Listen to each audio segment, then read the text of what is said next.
எங்களை டிஸ்டர்ப் பண்ணாமல் இருந்தால் சரி.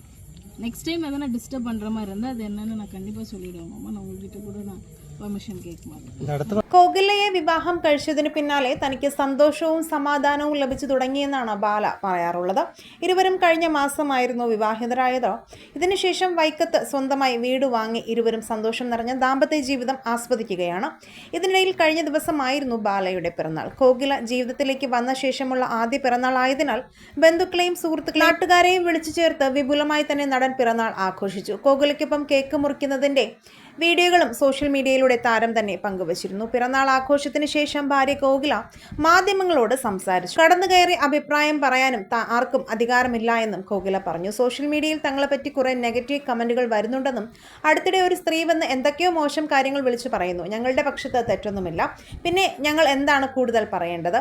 തങ്ങൾ സമാധാനമായി നല്ല കാര്യങ്ങൾ ചെയ്ത് ശാന്തമായി ജീവിക്കുകയാണ്. അവിടെ വന്ന് ശല്യം ചെയ്യാതെ അവരവരുടെ ജോലി നോക്കി പോയാൽ നല്ലത്. അത്രയേ തനിക്ക് പറയാനുള്ളൂവെന്നും കോകില പറഞ്ഞു. മാമനെ പറ്റി അനാവശ്യങ്ങൾ പറയുന്നത് തനിക്ക് കണ്ടുകൊണ്ടിരിക്കാൻ കഴിയില്ല എന്നും തനിക്കൊരു കാര്യം പറയാനുണ്ടെന്നും എന്നാൽ മാമനെ ഓർത്ത് പറയുന്നില്ല എന്നും കോകില പറഞ്ഞു. ആരെയും ഉപദ്രവിക്കേണ്ട എന്ന് കരുതിയാണ് താൻ പറയാത്തത്. മറ്റുള്ളവരുടെ ജീവിതത്തിൽ ഇടപെടാതെ സ്വന്തം കാര്യം നോക്കി ജീവിച്ചാൽ നല്ലത്. ഞങ്ങളെ ശല്യപ്പെടുത്തരുത്, അത്രയേ പറയാനുള്ളൂ. ഇനി ഒരു തവണ കൂടി ഞങ്ങളെ ശല്യപ്പെടുത്തിയാൽ താൻ ഉറപ്പായും എല്ലാം വിളിച്ചു പറയുമെന്നും കോകില മുന്നറിയിപ്പ് നൽകി. മാമനോട് പോലും അനുവാദം ചോദിക്കാതെയായിരിക്കും ഞാനത് ചെയ്യുന്നതെന്നും കോകില പറയുന്നു.